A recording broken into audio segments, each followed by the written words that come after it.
tâm ít tham cầu, khổ tự nhiên sẽ giảm đi. Miệng ít nói lời vô nghĩa, họa tự nhiên sẽ giảm đi. Bụng ít ăn đồ độc hại, bệnh tự nhiên sẽ giảm đi. Lòng ít suy nghĩ điều rối rắm, nỗi buồn tự nhiên sẽ giảm đi. Tình thương thì không có nước mắt, hiểu rồi thì không cần nhiều lời. Duyên đến nên trân trọng, duyên hết thì buông tay. Cuộc đời vốn là không, mỉm cười nhìn đời và người, an nhiên ngắm mặt trời mọc rồi lặn, tự tại nhìn hoa nở rồi tàn. Thì bụi trần vướng vào đâu, người phiền được chỗ nào. Chúng ta không được sanh ra trong quyền quý, nên tất cả phải dựa vào nỗ lực tự thân. Hãy dặn mình đừng bao giờ bỏ cuộc, vì tương lai phía trước còn rất dài. Chúng ta không có trái tim sắt đá hay kim cương, lúc mịt mù cũng sẽ lo sợ, khi đau lòng cũng muốn khóc than. Nên nhớ chăm sóc mình tốt một chút, vì khi biết trân trọng mình thì người khác mới trân trọng bạn. Biết cách thương lấy mình thì mới có thể thương yêu người khác. Chúng ta không phải người ăn nói điêu luyện, nên gặp ai hiểu thì không cần giải thích. Kẻ không hiểu thì giải thích cũng chẳng để làm gì. Cứ thẳng thắn làm người, không thẹn với trời đất và lương tâm là được. Thời gian lâu ngày sẽ soi tỏ lòng người. Bất kể là loại tình cảm nào, chỉ cần mình chân thành sẽ gặp người sâu sắc. Chỉ cần mình hết lòng sẽ có người cảm nhận được. Cuộc sống có rất nhiều việc không thể dự đoán trước, có nhiều đáp án không cần giải thích thêm. Nếu thấy vui thì tiếp tục, dù mưa hay gió, hãy cứ kiên trì. Đường dưới chân là tự mình đi, khổ trước mắt phải tự mình trải nghiệm, niềm đau trong lòng cũng tự mình chịu lấy. Đừng bao giờ ỷ lại vào bất kỳ ai, cũng không cần chờ đợi gì ở người khác. Dựa vào ai cũng không bằng dựa vào mình. Ai tốt đẹp cũng không bằng bản thân mình tốt đẹp. Cho nên dù làm gì cũng nhớ chú ý hoàn thiện lấy chính mình. Xã hội đôi lúc không giống như người mẹ ruột hay yêu chiều, lo lắng và chăm sóc bạn, mà là người thầy nghiêm khắc thích thử thách, bắt ta rèn luyện đến mệt nhoài với bao lời trách phạt. Xã hội đôi khi dạy chúng ta rằng khóc lóc không có tác dụng, ấm ức cũng chẳng có ích gì, than thở cũng không phải là cách, tỏ ra đáng thương cũng đâu ai đoái hoài. Xã hội có lúc cũng không nể tình. Bạn không cố gắng thì đừng nghĩ tới thành công. Nên đau khổ phải cố nuốt xuống, nước mắt lưng tròng cũng phải che giấu đi, mệt mỏi vất vả gắng chịu đựng lấy. Vì không kinh qua tình đời nóng lạnh thì đâu nếm được cay đắng ngọt bùi.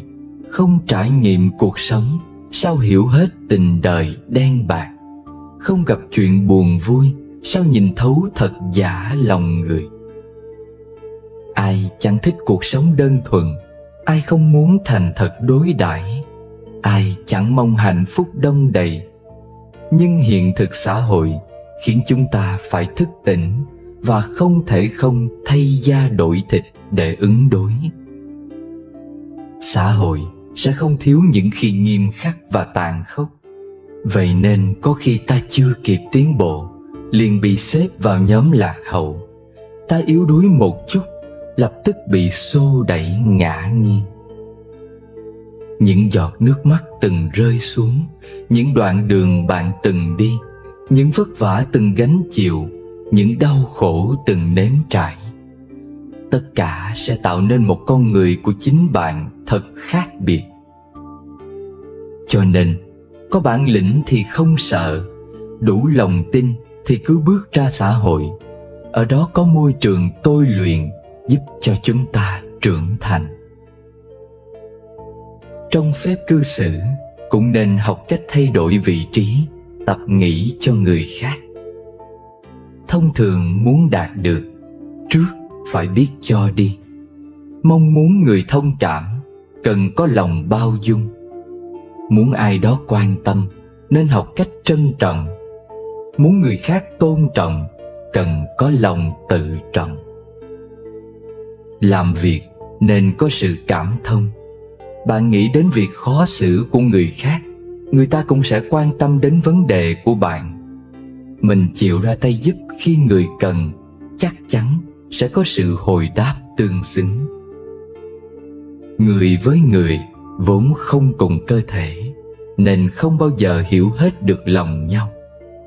Có những việc bạn cảm thấy đơn giản, nhưng đối phương lại thấy áp lực nặng nề. Có nhiều việc người cho rằng không đáng phải nhắc tới, nhưng lòng mình lại canh cánh không quên.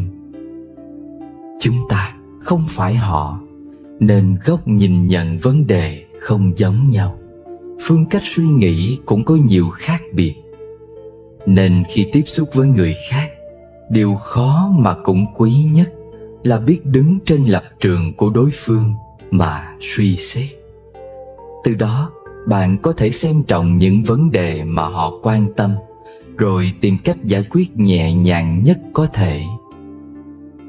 Hai người giao lưu với nhau, trạng thái tốt nhất là: bạn hiểu sự nhiệt tình của tôi, dù khó khăn bao nhiêu vẫn muốn giúp bạn hoàn thành tâm nguyện. Tôi biết lời bạn định bày tỏ, nhưng lặng im, trân trọng giữ tình cảm đó trong lòng. Con người không ai thập toàn thập mỹ. Công việc không phải lúc nào cũng thuận gió xuôi lòng. Làm người, ai chẳng có lúc gặp khó khăn. Qua lại lâu ngày cũng có thể phát sinh hiểu lầm. Nếu biết thay đổi vị trí mà suy xét, phiền phức sẽ giảm xuống. Thật lòng đối đãi với nhau, tình nghĩa sẽ đậm sâu. Khi nóng giận, đừng nói chuyện, vì chúng ta không thể lường trước được những lời mình thốt ra có thể tổn thương người đối diện hay không. Khi bản thân đang không cân bằng, tốt nhất là im lặng, vì mọi phát ngôn lúc này đều bị nhiễm hơi nóng của lửa giận, chẳng nói gì hay ho. Nổi nóng với người mình quan tâm, càng nghĩ chỉ càng giận. Ai trọng ai khinh nên phân biệt rõ ràng. Nếu có thể luận tình thì tốt nhất đừng nói lý. Nổi nóng với người không liên quan vốn là tự tìm phiền não. Lấy lỗi lầm kẻ khác hành hạ bản thân, thương tổn chỉ có chính mình. Con người vì sao lại tức giận? Nghe những lời đồn thổi vô căn cứ, bị đâm thọt sau lưng gây hiểu lầm, bị đối xử không công bằng, không nhận được sự tôn trọng cần thiết. Có những lúc không thể không giận, vì hỉ nộ ái ố là những cảm xúc không phải ai cũng có thể khống chế trong cuộc đời. Lỡ nóng giận rồi thì nên dừng cuộc nói chuyện để lòng bình tĩnh lại. Thực tập quên đi ấm ức, gánh vác trách nhiệm, bước qua lỗi lầm, xóa bỏ đau thương, thì công việc mới ngày càng mở rộng, cuộc sống cũng theo đó mà trở nên thoáng đãng, nhẹ nhàng hơn. Không thể phủ nhận rằng ai cũng có lúc gặp phải phiền phức, khiến tâm trạng trở nên tồi tệ. Có người vì áp lực cuộc sống quá nặng nề, có kẻ bởi công việc bất như ý, cũng có người do tình cảm không được êm xuôi. Mỗi người tự dùng phương cách riêng để hóa giải cảm xúc tiêu cực. Cũng có kẻ nổi khùng la hét, thậm chí mắng, đánh người để trút bỏ bực dọc trong lòng. Con người tốt xấu phần nhiều do hoàn cảnh tạo nên. Người dễ nổi nóng là bởi quen được nuông chiều, chỉ biết có bản thân mà không quan tâm, không đặt mình vào hoàn cảnh người khác để suy xét. Nói thẳng ra là ích kỷ. Thông thường, chúng ta dễ nổi nóng với người thân bên cạnh và đối xử với họ sỗ sàng hơn với người lạ. Đôi khi ỷ vào tình cảm họ dành cho mình, rồi mặc sức xấu tính, đụng chút là ta nổi giận và đòi hỏi, mà không nghĩ tới việc sẽ gây ra tổn thương cho người thân. Một bên thì hưởng thụ tình thương của họ, một bên thì không ngừng nổi nóng, không ích kỷ, thì gọi là gì? Chúng ta cần nhìn lại thái độ của mình, xét xem có nên tiếp tục như vậy nữa hay không.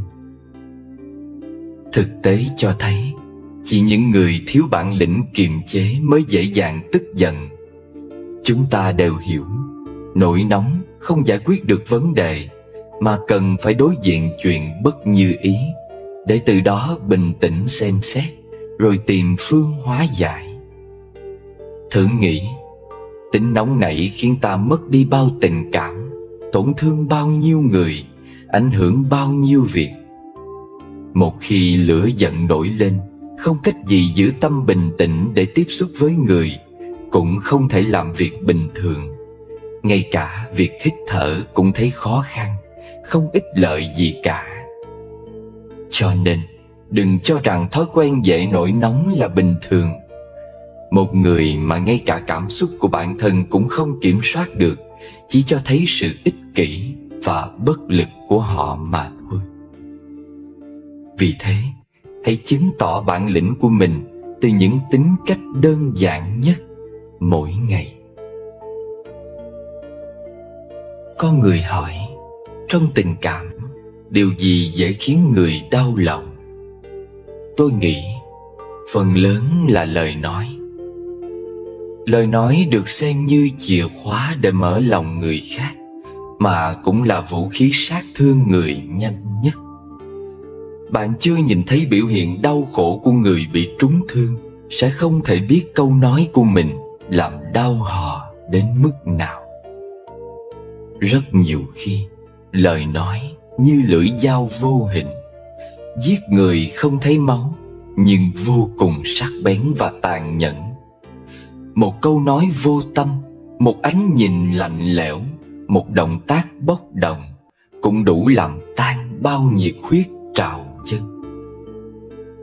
Lúc tranh luận không lựa lời, khi quá khích nói tùy tiện, đều có thể trở thành lưỡi dao đâm vào lòng người khác.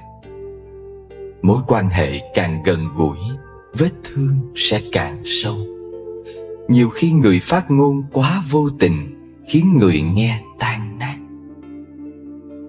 Cũng có thể do thói quen ăn to nói lớn, khẩu xà tâm Phật. Cũng có thể vì tâm tình không tốt, nổi giận vô cớ. Nhưng cũng nên nghĩ qua, đối phương yêu thương mình thế nào mới có thể chịu đựng và bao dung lâu như vậy. Thời gian trôi qua, vết thương có thể liền, nhưng vết sẹo sẽ không bao giờ mất đi, mà có thể bị đau hay nổi ngứa nếu bất chợt đụng vào.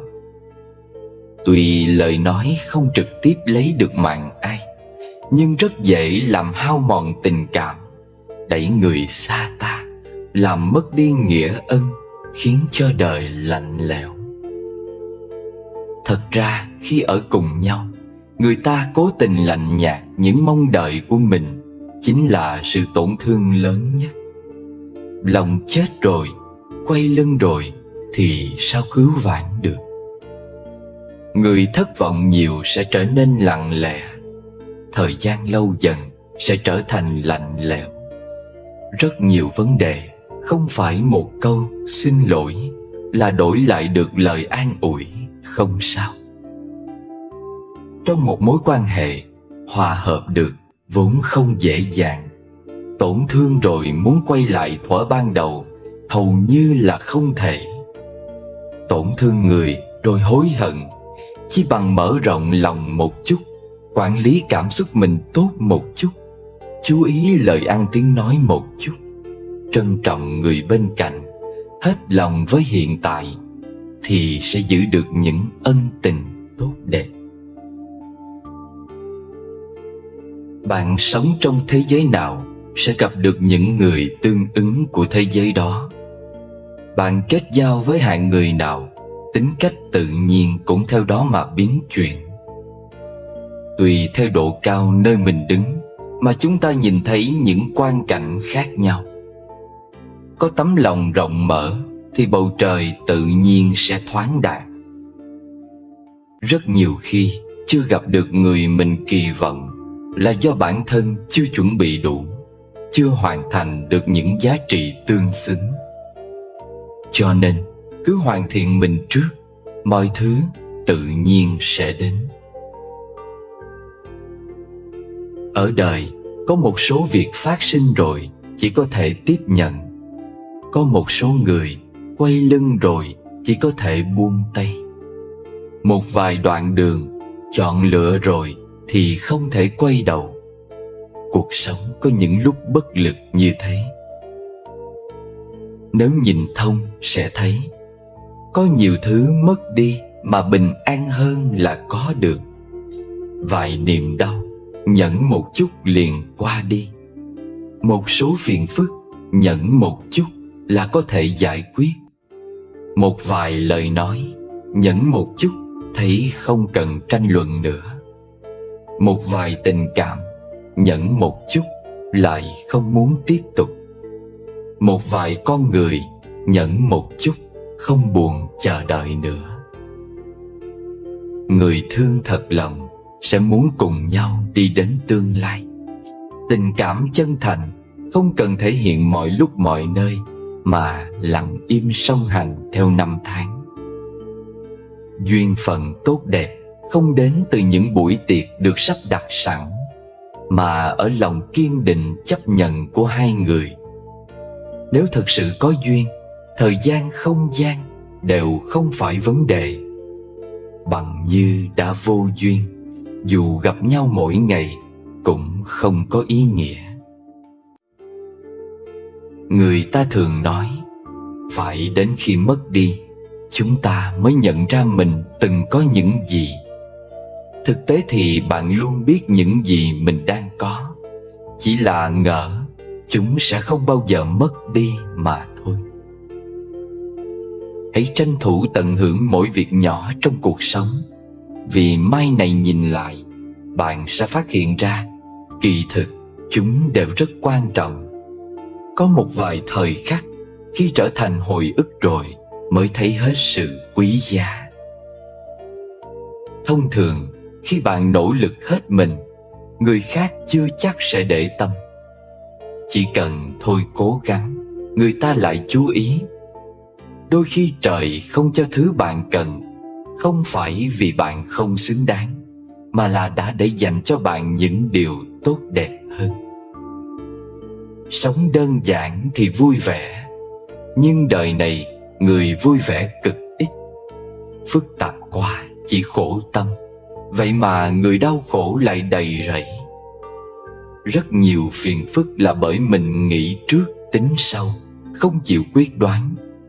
Vậy nên những thứ cần cầm lên thì đừng do dự nữa.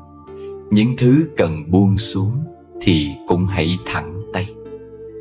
Vì phải kết thúc điều cần kết thúc, mới khởi đầu được cái nên khởi đầu.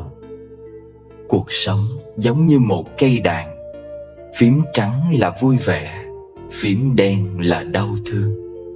Nhưng nên nhớ, chỉ khi hai phím trắng đen kết hợp mới thành ra giai điệu. Nếu không thử thách mình bằng những việc khó khăn, bạn không thể trở thành người tiến bộ được. Một người kinh qua nhiều con đường, giải quyết vô số việc phát sinh, mới nhanh chóng trưởng thành. Bất luận cuộc sống tầm thường thế nào, cũng cần phải đối diện. Đừng trốn tránh hoặc oán trách cuộc đời. Thời gian luôn vận chuyển, người đến đi tấp nập trong nhân gian. Đừng đánh mất cơ hội khiến cuộc sống mình trở nên có ý nghĩa. Đời người, nói dài cũng không quá dài, nói ngắn cũng không thật ngắn. Được sống một ngày chính là có phúc. Hãy trân quý từng phút giây, bởi thời gian một khi trôi đi sẽ không bao giờ trở lại. Làm người không cần thiết tự cho mình là đúng. Trái đất một khi chuyển động thì ai ai cũng phải chuyển động theo. Từ xưa đến nay, người làm càng đều không có kết cục tốt đẹp. Cho nên dù có khả năng, cũng nhất định phải bảo trì sự khiêm tốn, đúng mực. Làm thật tốt công việc của mình. Nếu là vàng thì tất sẽ lấp lánh ánh quang. Phiền não cũng đừng quên nở nụ cười. Gấp gáp cũng nhất định phải chú ý ngữ khí. Gian khổ cũng đừng quên kiên trì nhẫn nại. Mệt mỏi cũng không được quên phải yêu lấy bản thân mình. Cuộc sống đơn giản là cuộc sống hạnh phúc nhất. Làm người biết đủ thường vui, rộng lượng tha thứ. Sự tình gì cũng không thể nghĩ quá phức tạp. Tâm mang nặng nhiều thứ, ắt sẽ mệt mỏi. Đối với trí nhớ cần định kỳ xóa bỏ, đem những người và sự tình không thoải mái trong lòng xóa cho sạch hết. Con người có thể sống được một ngày chính là đã có phúc một ngày, cần quý trọng. Đời người ngắn ngủi mấy chục năm, đừng để bản thân mình phải ân hận tiếc nuối. Mặt trời mọc hướng đông, lặn hướng tây. Buồn cũng hết một ngày, mà vui cũng hết một ngày. Không để tâm vào những chuyện vụn vặt, thân tâm đều không thoải mái. Có một số việc nếu biết nhẹ nhàng buông xuống, ta sẽ thấy thoải mái. Có một số người nhớ kỹ nhớ sâu, chưa hẳn đã là hạnh phúc. Có chút đau khổ, xem nhẹ chúng, rốt cuộc cũng chỉ là giúp ta tôi luyện. Đường đời nhấp nhô, rèn luyện cho bản thân một phần ôn hòa. Mưa gió cuộc đời giúp bản thân giữ được nụ cười tươi. Cuộc sống chính là thông cảm cùng thấu hiểu, mang vui vẻ đặt ở trong lòng, lặng lặng hòa tan, chậm rãi khuếch tán. Nhân sinh không có nếu như, chỉ có kết quả. Quá khứ không thể tìm lại, mà nếu có thể trở lại thì nhất định không còn hoàn mỹ. Những thứ thuộc về người khác, bạn không cần hâm mộ, vì chỉ cần cố gắng bạn cũng sẽ đạt được. Những thứ mình có, bạn không cần khoe khoang, vì những thứ đó người khác nỗ lực cũng có thể đạt được. Thêm một chút vui vẻ, bớt một chút ưu phiền. Bất luận giàu hay nghèo, địa vị cao hay thấp, tri thức nông hay sâu, chỉ cần mỗi ngày vui vẻ mỉm cười, mệt mỏi coi như không, thì chính là sống đời thông dong tự tại. Như mây trời phiêu lãng, cảm xúc đến rồi đi. Em không là cảm xúc, cớ sao lòng lâm ly. Khi buồn như giọt nắng, mong manh rơi cuối chiều. Buồn đến đi rất vội, sao mang hồn cô liêu. Thông thường, lấy một muỗng muối đổ vào ly, nước sẽ rất mặn. Nhưng một muỗng muối đổ xuống hồ thì không vấn đề gì. Những phiền muộn của chúng ta cũng như muối, còn nước mặn hay nhạt, giống như khổ hay vui, đều phụ thuộc tâm lượng mình lớn hay nhỏ.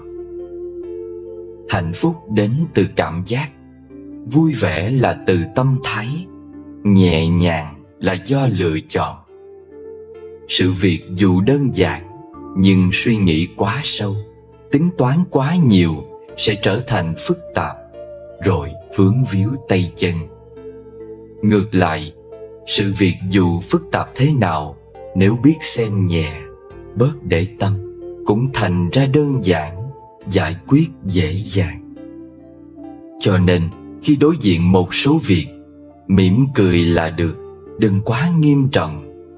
Có một vài người nhìn biết là được, không cần bận tâm. Ai thích biểu diễn thì mình vỗ tay, vạch trần cũng không có nghĩa gì. Người đã cho mình đúng thì xem như không thấy, đỡ mất công tranh luận. Bạn là ai không quan trọng, họ là ai cũng vậy thôi. Không thẹn với lòng là được, tùy duyên mà sống mới hay. Trong cuộc đời, rất nhiều người, nhiều việc, nhiều phân đoạn tình cảm không nên níu kéo. Cứ mỉm cười tiến về phía trước. Cởi mở một chút sẽ học được nhiều thứ. Tao nhã một chút sẽ càng tươi đẹp hơn. Sáng suốt một chút, nụ cười sẽ rạng rỡ, hạnh phúc hơn. Chúng ta ban đầu đến thế giới này là vì không thể không đến.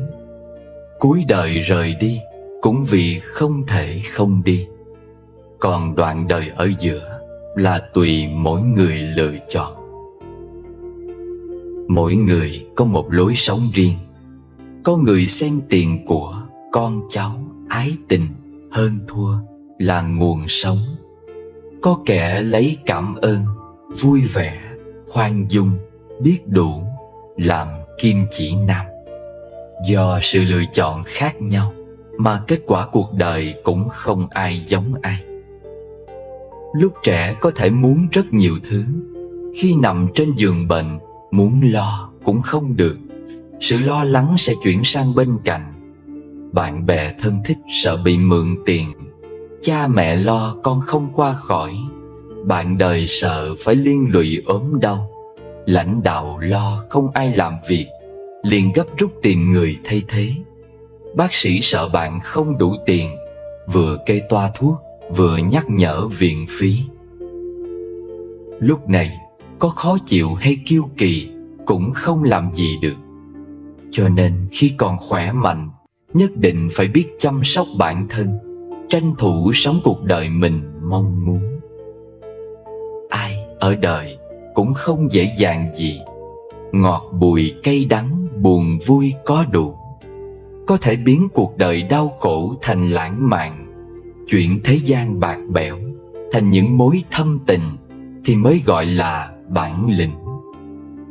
Vì thế gian này đâu có gì là hoàn mỹ. Mặt trời đứng bóng liền ngã về phía tây, mặt trăng vừa tròn là chuyện khuyết. Cho nên cảnh tươi đẹp nhất vẫn là khi hoa chưa nở tròn, trăng chưa tròn vành. Cảm giác thiếu một chút mới trở thành vĩnh hằng. Không hoàn mỹ mới gọi là nhân thế. Biết chấp nhận thì không gì trở thành vấn đề. Như người biết cúi đầu thì không va vào khung cửa. Chịu nhường đường mới khỏi phải bon chen. Lòng cầu thị thì sẽ nhanh tiến bộ. Tâm biết đủ luôn hạnh phúc tròn đầy. Có đôi khi niềm hạnh phúc giữ tâm hồn ta dịu dàng, và lắm khi lòng nhẫn nhục giúp đời ta được bình an. Có khi gặp nhiều nghịch cảnh giúp ta mạnh mẽ kiên cường, đối diện muộn phiền bất hạnh, khiến lòng thêm lớn hiểu thương. Nếu chỉ ngồi chờ hạnh phúc đến với mình thì có lẽ bạn sẽ phải chờ đợi suốt đời.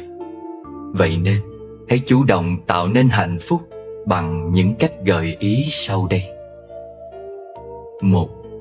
Khi có những ý nghĩ và nỗi buồn, hãy xua chúng ra khỏi đầu và nhớ rằng có những hoàn cảnh bạn không có đủ sức để thay đổi. Vậy cách tốt nhất là bình tĩnh suy xét mọi việc. 2. Hãy quen với việc cảm thấy mình hạnh phúc và biến điều đó thành một trong những bài tập thực hành chủ yếu của bạn. Hãy thường xuyên cười với bản thân và những người khác, và hãy để cho mọi người hiểu rằng bạn là người hạnh phúc. 3. Cố gắng làm những người xung quanh hạnh phúc. Khi bạn thấy một người nào đó gặp nạn, hãy đề nghị được giúp đỡ họ, dù việc bạn làm có thể là rất nhỏ. Ví dụ như chỉ đường cho một khách du lịch để anh ta nhanh chóng đến được nơi muốn đến. Niềm vui của người được bạn giúp đỡ chắc chắn sẽ khiến bạn cảm thấy vui hơn. 4. Đừng quên những người đã làm cho cuộc đời bạn sáng sủa hơn, bớt khổ hơn. Hãy chủ động dành nhiều thời gian cho những người đó. 5. Cố gắng bớt chỉ trích hành động của người khác sẽ giúp bạn tránh được nhiều cảm giác tiêu cực. 6. Hạn chế tối đa sự ganh tị, vì nó có thể làm hại cả cuộc đời bạn. Nhiều người cảm thấy mình bất hạnh mà không hề nhận ra rằng những kỳ vọng của họ hoàn toàn không thực tế, và hạnh phúc là một khái niệm tương đối. 7. Đừng cố gắng để ngay lập tức thành người hoàn toàn hạnh phúc. Bạn nên vui mừng với những việc nhỏ hơn là chờ đợi một điều gì đó thật to lớn. Ai càng hướng đến vị tha, càng nghe an lạc nở hoa trong lòng. Ai càng vị kỷ đèo bồng, bất an phiền não, lòng vòng khổ đau. Lắng lòng mà nhận thức sâu. Con người ta khi phải buông bỏ thứ gì đó thì luôn cảm thấy phiền não, day dứt không yên. Con người dù muốn buông tay nhưng lại không thể hạ quyết tâm mạnh mẽ. Vậy phải làm sao? Mời bạn đọc câu chuyện sau và cùng chiêm nghiệm nhé. Có một người đàn ông với vẻ mặt khổ sở hỏi một vị hòa thượng: Thưa thầy, tại sao có một số thứ và một số người con không thể buông bỏ được? Vị hòa thượng nói: Không có gì là không thể buông bỏ được.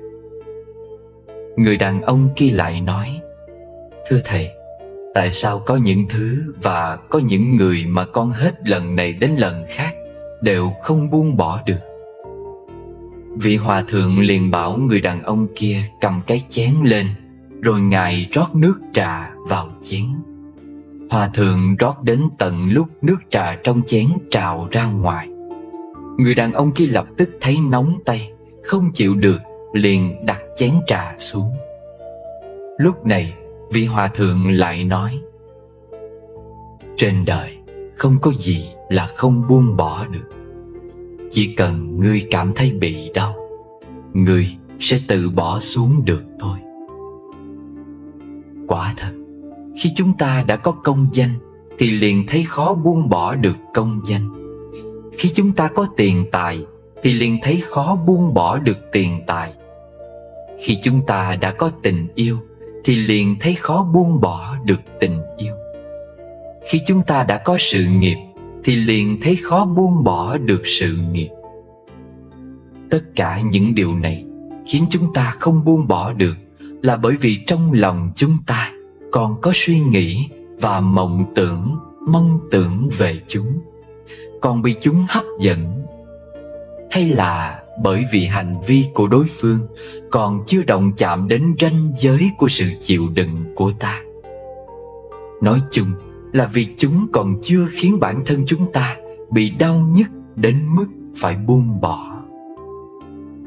Ví dụ như ta khó buông bỏ được tình yêu là bởi vì trong lòng chúng ta còn có hy vọng và mong đợi rằng trong tương lai sẽ có cải biến. Trong lòng vẫn còn bị tham dục cản trở. Những người thiếu quyết đoán thường nghĩ trước nghĩ sau, nên nắm giữ cũng chậm, mà buông bỏ cũng chậm. Nếu người đó trải qua một lần biến cố to lớn, hay khi cận kề cái chết, sẽ có thể khiến họ thay đổi. Khi chúng ta đối với một thứ hay một người nào đó mà có cách suy nghĩ nhìn nhận thông thoáng hơn, xem nhẹ hơn, thì việc buông bỏ cũng dễ dàng hơn. Chúng ta sở dĩ bị rơi vào đau khổ là bởi vì trong lòng có nhiều dục vọng. Mỗi ngày chúng ta đều phải suy nghĩ về những thứ dục vọng ấy. Đương nhiên là sẽ thấy rất mệt. Điều này cũng giống như mua sắm đồ đạc cho một căn nhà mới vậy. Ban đầu, để thỏa mãn nhu cầu hay sở thích, chúng ta mua thật nhiều thứ. Nhiều năm sau này, chúng ta phát hiện ra ngôi nhà đã chứa quá nhiều thứ, có cả những thứ không bao giờ dùng đến. Lúc đó, chúng ta nghĩ rằng sẽ bỏ đi một vài thứ nào đó, nhưng biết bỏ thứ nào đây? Cái gì ta cũng thấy có ý nghĩa, cũng lưu dấu kỷ niệm, thế nên chẳng đành vứt bỏ đi thứ gì. Rốt cuộc lại lưu giữ lại tất cả, đành phải chấp nhận sinh sống trong một không gian nhỏ hẹp, bức bối. Nhưng nếu như có một ngày nào đó, căn nhà của chúng ta bị mưa dột, khiến những thứ đó bị ướt hoặc bị rách nát, thì chúng ta lại dễ dàng vứt bỏ chúng ngay. Điều này chính là khi thật sự đau đớn, ta sẽ tự nhiên buông bỏ. Trong cuộc đời có rất nhiều thứ chúng ta nên buông bỏ, vì nếu cứ lưu luyến thì chúng sẽ trở thành một loại ràng buộc. Hãy dũng cảm buông bỏ để được tự do tự tại, đạt đến giải thoát an vui. Phút nào tỉnh thức em ngồi lại, nhìn ra thế giới, nghĩ về mình. Thấy chăng một thứ chi thường tại, chập chờn mộng thực kiếp nhân sinh. Hạnh phúc là gì? Đến nơi đâu mới tìm được hạnh phúc? Con người vẫn luôn mong muốn tìm đến được bến bờ hạnh phúc, nhưng lại không hiểu rằng hạnh phúc có trong những điều rất giản dị. Bạn có bao giờ ngồi một mình thinh lặng và suy nghĩ về những câu hỏi như: bạn là ai? Tại sao bạn có mặt trên cõi đời này? Điều gì quan trọng nhất trong cuộc sống của bạn? Câu trả lời tùy thuộc vào mục đích sống của bạn là gì. Nếu mục đích sống của bạn là sự giàu có, thì tiền bạc là quan trọng nhất. Nếu đó là có được một địa vị cao trong cuộc sống, thì sự thăng tiến trong sự nghiệp là điều quan trọng nhất. Còn nếu đó là hạnh phúc, thì gia đình và tình yêu và đời sống tâm linh là quan trọng nhất. Người hạnh phúc là người biết mang lại hạnh phúc cho những người xung quanh. Tôi nghĩ rằng điều quan trọng nhất trong cuộc sống của mỗi con người chính là sống làm sao cho mình được hạnh phúc, và để làm được điều đó thì cần phải mang hạnh phúc đến cho gia đình, bạn bè, đồng nghiệp, và cũng đừng quên mang hạnh phúc đến cho chính mình bằng những thú vui giải trí cùng mọi người xung quanh nhiều hơn. Cuộc sống luôn đa dạng và phong phú. Hãy luôn quan tâm đến tất cả những điều đó. Khi bạn đau ốm, có người tận tình chăm sóc cho, đó chính là hạnh phúc. Khi bạn lạnh, có người ôm bạn, đó chính là hạnh phúc. Khi bạn khóc, có người an ủi bạn, đó chính là hạnh phúc. Khi bạn già, có người bầu bạn cùng, cũng là hạnh phúc. Khi bạn sai, có người bao dung, tha thứ cho bạn, cái này là hạnh phúc. Khi bạn vất vả, có người thương xót, đây cũng chính là hạnh phúc. Hạnh phúc không phải là quanh bạn có bao nhiêu người, mà là có bao nhiêu người bên cạnh bạn.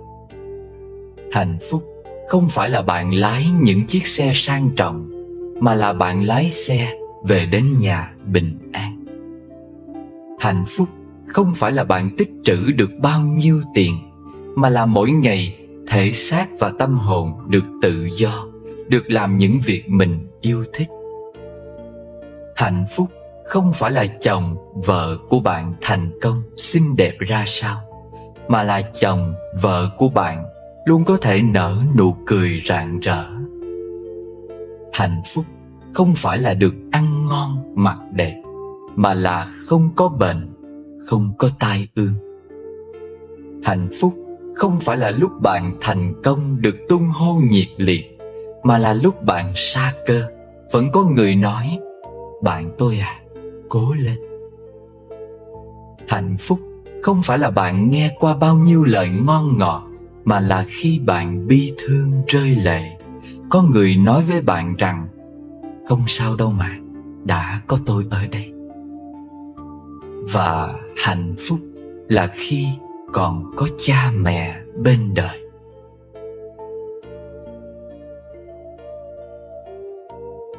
Phù hợp là hạnh phúc. Trong cuộc sống có rất nhiều việc không phải cứ theo ý mình mới là tốt.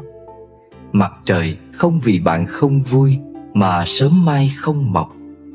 Ánh trăng cũng không vì bạn trách hờn mà cuối đêm không lặn. Bịt mắt mình lại không có nghĩa thế giới sẽ biến thành màn đêm tăm tối. Làm mờ mắt người cũng chưa chắc ánh sáng sẽ thuộc về riêng mình. Trên đời chỉ có búa rìu chưa đủ sắc bén, chứ không có loại cỏ cây nào là không thể đốn đi.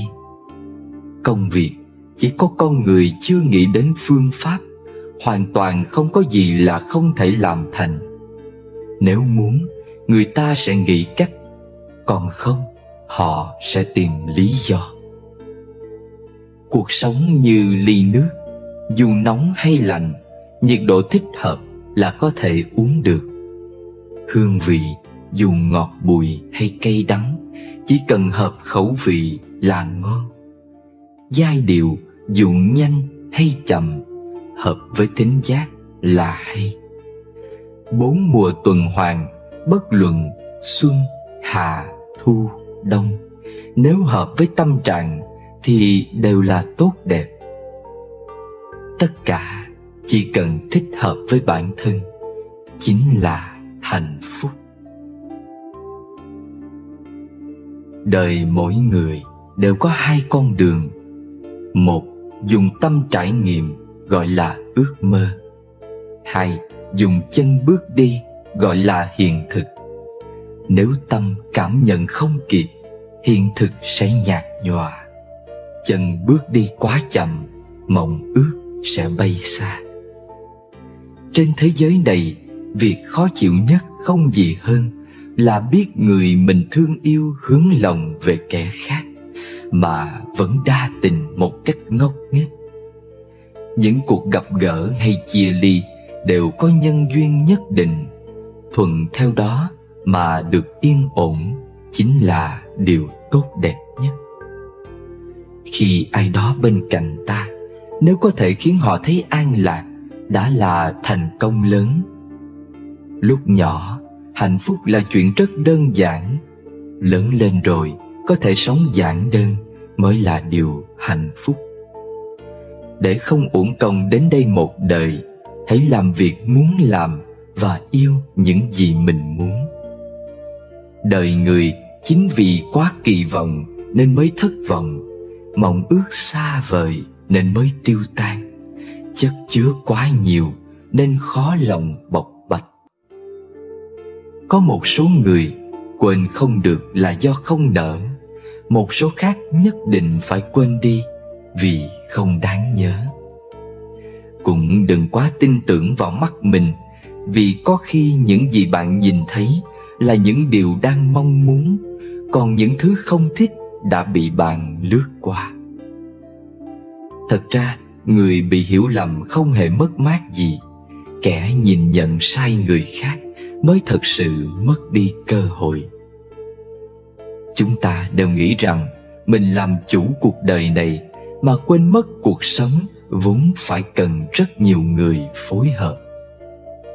Cũng đừng vì cái lợi trước mắt mà đánh mất tương lai lâu dài. Nên nhớ, những gì có được nhờ vào sự hy sinh của kẻ khác thì không bao giờ bền vững. Đời người rất ngắn ngủi, không có thời gian cho việc tiếc nuối. Đừng quá bận lòng với những người hoặc việc khiến mình phiền muộn, dù chỉ là 1 phút. Nếu chưa có kết quả cuối cùng, hãy mỉm cười và mạnh chân tiến về phía trước. Nhân thế gập ghềnh, nhớ tặng người bên cạnh chút ấm áp. Mưa gió cuộc đời, hãy dành cho mình chút lạc quan. Nếu biết cách yêu đời, khéo dung hòa mọi thứ, thì dần dần niềm vui và hạnh phúc sẽ lan tỏa ra xa.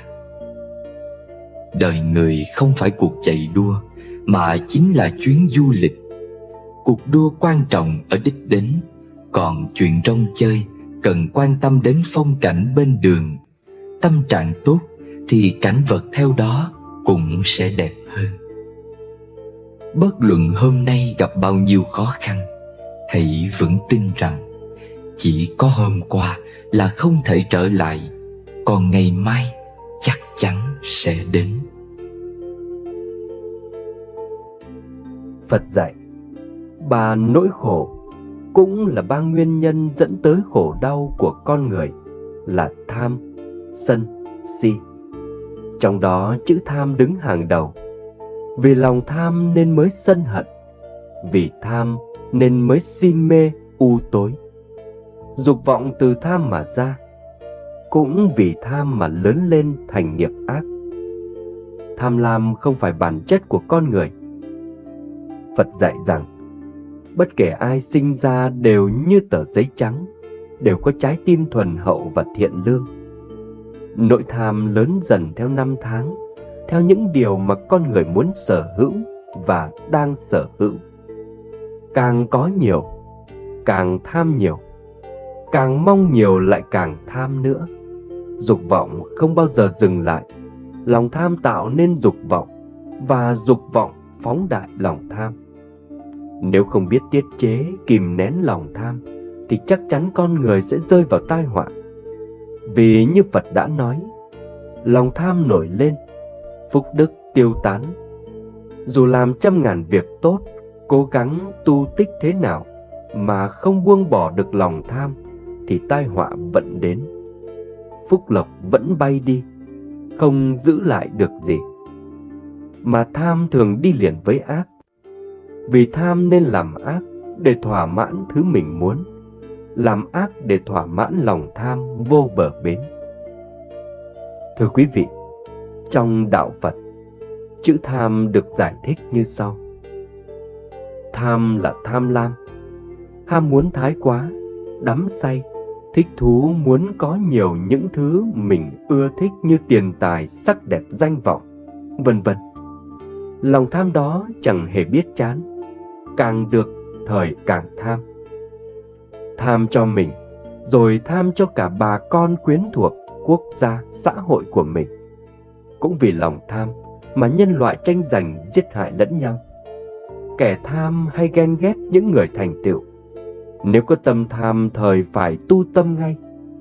Phải tập tính thiểu dục chi túc. Thiểu dục là muốn ít, chi túc là biết đủ. Người thiểu dục chi túc là có một đời sống giản dị, thanh cao và an toàn, vì biết đủ với những thứ mình đã có, bỏ dần lòng tham đi để đạt được tới vô tham. Vô tham là không tham lam. Ở đời có 5 món dục lạc mà người ta thường ham muốn nhất là tiền tài, sắc đẹp, danh vọng, ăn uống, ngủ nghỉ. Ngũ trần dục lạc ấy thật ra vui ít mà khổ nhiều. Tham tiền thời phải đầy đọa thân sống, đôi khi cùng dùng những phương tiện bất chính để chiếm đoạt, và khi mất thì lại đau khổ. Đối với sắc đẹp nên quán thân là bất tịnh. Tham sắc thì nhiều khi lại lao vào những mưu trước tồi tệ để thỏa lòng dục vọng. Tham danh vọng quyền tước thì phải vào luồn ra cúi, lao tâm khổ trí. Tham ăn uống cao lương mỹ vị thì bị nhiều bệnh khó trị, thân thể mệt nhọc, mạng sống không thọ. Tham ngủ nghỉ thì trí não hóa đần độn. Ngũ trần dục lạc đó chính là những nguyên nhân ràng buộc kiếp người vào vòng sinh tử luân hồi, sa đọa.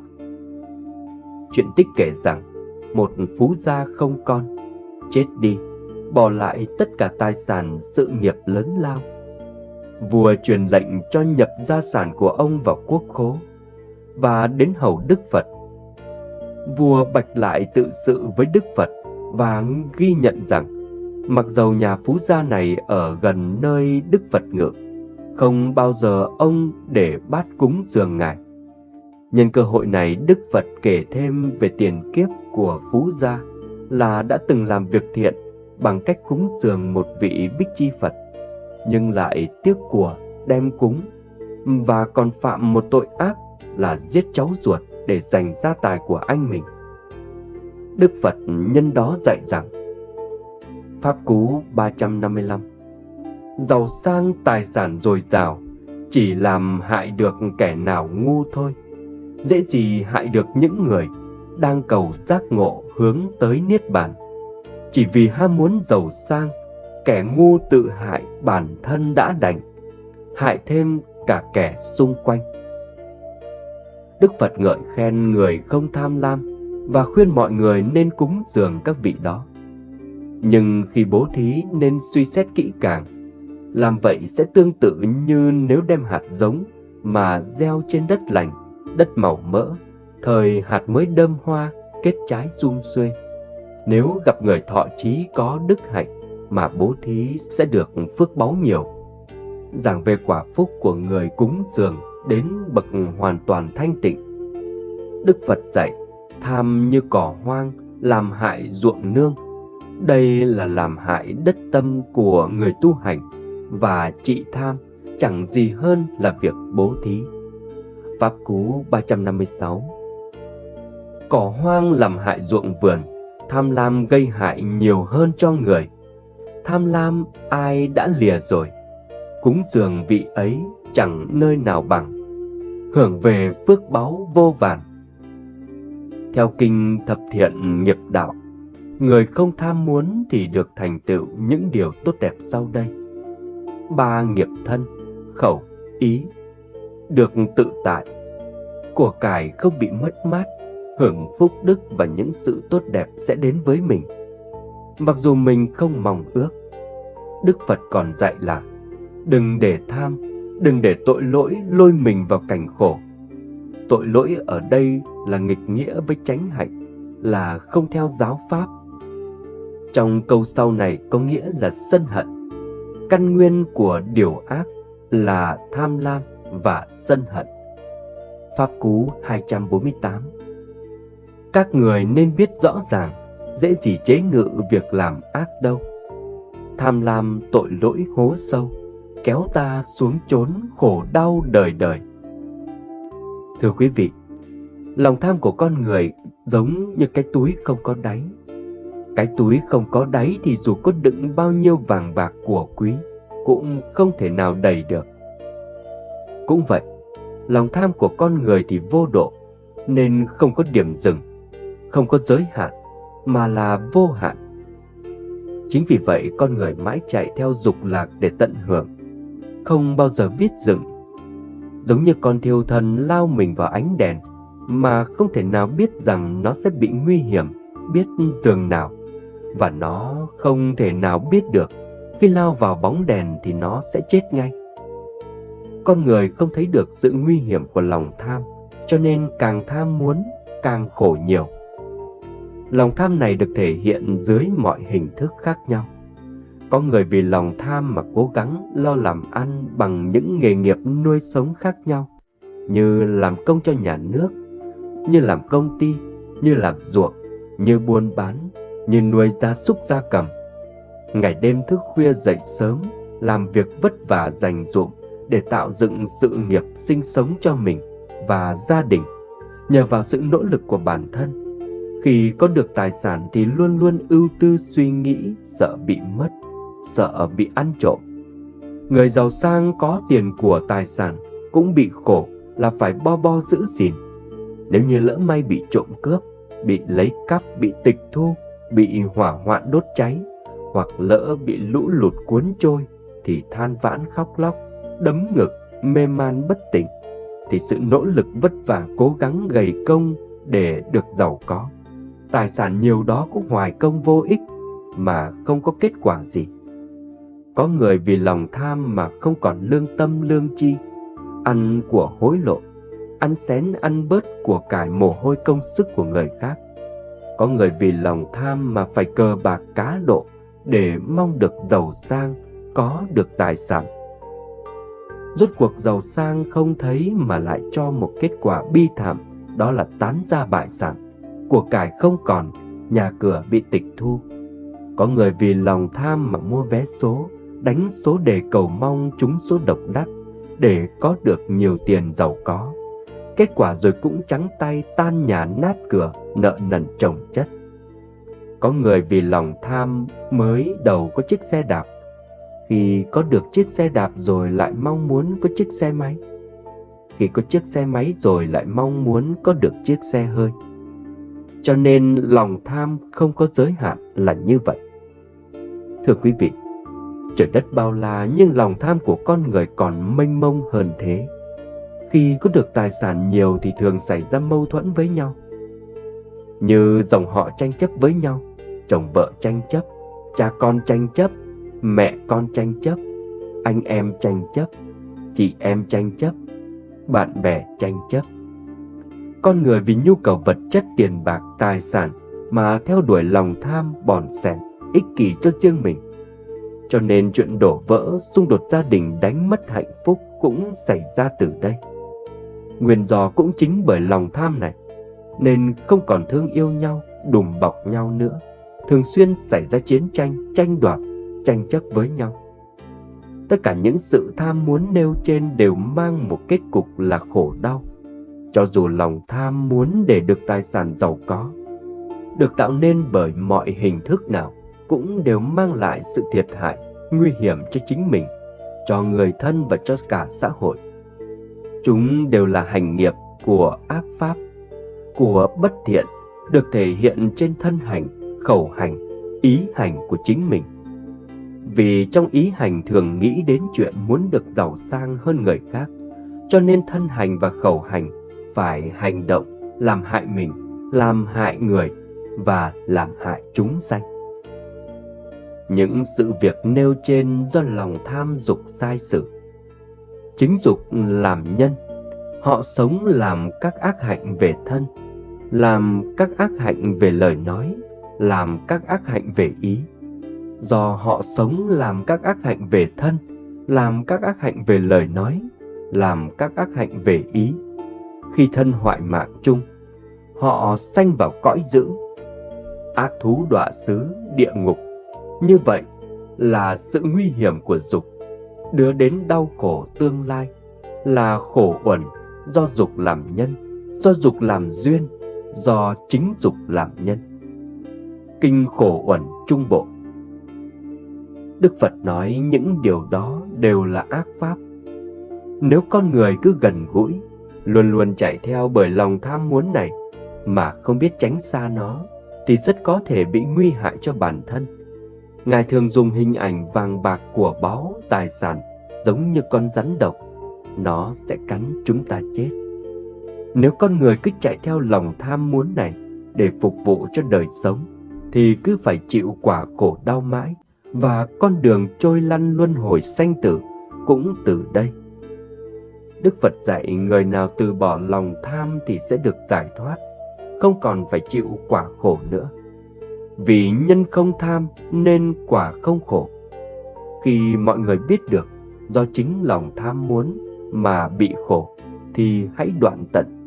Từ bỏ lòng tham này thì quả vị an lạc, hạnh phúc sẽ hiện diện liền. Đức Phật dạy rất thực tế, các dục vui ít, khổ nhiều, não nhiều, sự nguy hiểm càng nhiều hơn.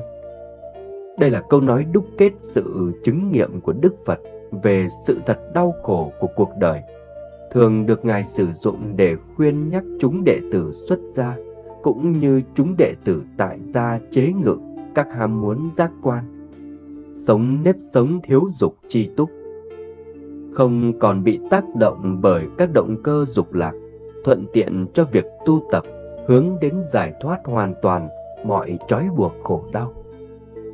Thưa quý vị, chúng ta nên học cách chiến đấu với lòng tham. Mọi người nên học đức hạnh ít muốn biết đủ, đừng có tham cầu nhiều. Cho dù có bị nghèo khổ, túng thiếu, thì mình cũng cảm thấy đủ, không than phiền oán trách, nên không cần cầu Phật trời ủng hộ cho được giàu sang. Còn người giàu có thì cũng nên học hạnh ít muốn biết đủ, đừng ăn chơi xa xỉ, tiêu xài một cách phung phí, tốn hao của cải. Sự bất hạnh đau khổ hay hạnh phúc an ủi, giàu hay nghèo, sang hay hèn, túng thiếu đói khát hay đầy đủ dư dả, đẹp hay xấu, tất cả đều do hành nghiệp nhân quả mà mọi người đã tạo ra. Không phải do một thần linh hay một đấng tối cao nào ban phước hay giáng họa cho ai cả, mà chính ta là chủ nhân của bao điều họa phước. Đức Phật dạy con người muốn được giàu sang thì phải từ bỏ tính tham lam, ích kỷ, keo kiệt, buồn xịt, thì sẽ hưởng được phước báu hữu lậu giàu sang. Nhưng khi được phước báu hữu lậu giàu sang phú quý, thì đừng hãnh diện kiêu mạn với phước báu đó, vì sự giàu sang đó là pháp hữu vi, là vô thường, nên đừng chấp thủ vào nó, mà phải học tính buông xả, xa lìa những cạm bẫy của dục lạc, để thân tâm luôn được thanh thản, an lành, thì đây mới là phước báu vô tận. Người xưa có câu, người sống thiện họa sẽ rời xa, cho dù phúc chưa tới. Người sống ác, phúc sẽ rời xa, cho dù họa chưa tới. Đừng nghĩ rằng tham mà không bị báo ứng, nhân quả luôn có, dẫu rằng đến muộn. Con người sống giữa nhân sinh là đều thuận theo luân hồi nghiệp báo, không ai tránh được, càng không ai thay đổi được. Vì thế, Phật dạy buông bỏ lòng tham, tu tâm dưỡng tính, chính là việc đầu tiên để tích đức hành thiện. Muốn thiện, trước hết phải hết tham. Muốn phúc, trên hết phải biết đủ. Không tham lam, không vọng tưởng, thì hạnh phúc ngay trong phút giây ấy, phúc đức ngay trong phút giây ấy. Cuộc sống là vô hạn, đời người là hữu hạn. Cũng như thứ trên đời này là vô hạn, khả năng của con người là hữu hạn. Cứ níu kéo những điều không thể thuộc về mình, dành những thứ vốn không thể với tới, chính là một loại đau khổ, một loại hành xác.